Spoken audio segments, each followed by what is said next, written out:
finishing your day at the office and immediately falling into food trap can be really overwhelming. I felt completely lost when I realized that I'm eating chips every single day and I just cannot stop. What made it worse was the fact that I was adding a whole bunch of other junk foods to entertain my evenings. In today's video, I want to share with you 8 things that I've learned over the years since I quit eating chips. And if you're a Lord of the Rings fan, stick around till the end of the video because I'll show you my slightly awkward but perfect analogy to chips addiction. By the way, my name is Jolanta and I've been food addict for 19 years, but now I'm 3 years clean.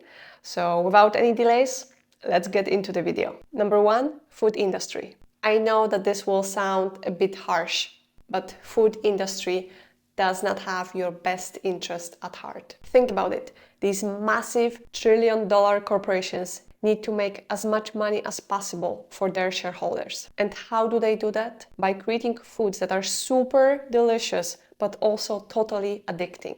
And they are actually amazing at it.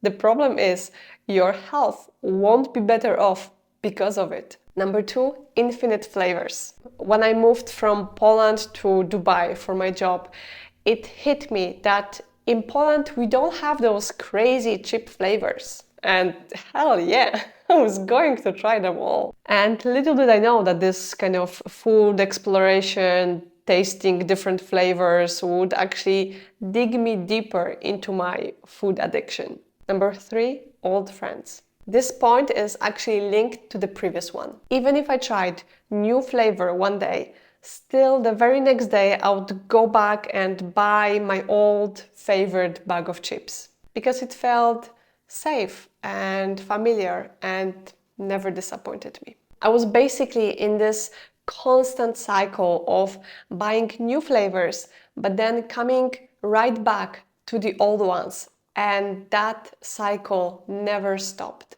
Number 4, people don't understand.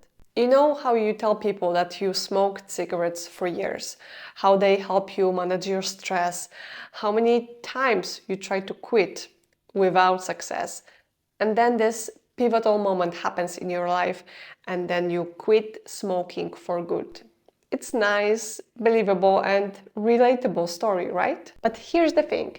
When I was telling people the exact same story but just replacing the word smoking with eating chips, I would get smirks and disbelief. I actually made a whole video about this, so feel free to check it out. Number 5, you're on your own. You might have your friends and family supporting you and understanding your food struggles, and that support is really amazing. But ultimately, only through deep self-reflection and managing yourself, you can truly quit your habit.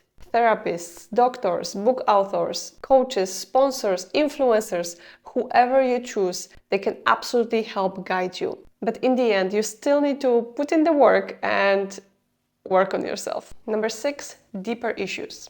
For years, I considered myself chips connoisseur, that's how you say it? In Polish, it's connoisseur. It's easier for me to say connoisseur.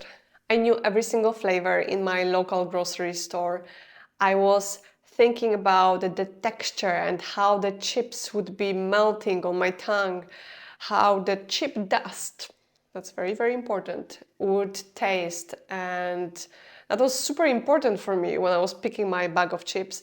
And I know that this sounds nuts, but that was my reality for almost 2 decades. But then when I finally quit eating chips, I had this big aha moment and realized that my proficiency in eating chips, it was a combination of deeply ingrained habit, an addiction, and emotional eating. Number 7, the end is just the beginning. The moment that I truly stopped eating chips, a completely new chapter of my life kicked off. I discovered how to enjoy my favorite TV show without automatically grabbing for a bag of chips.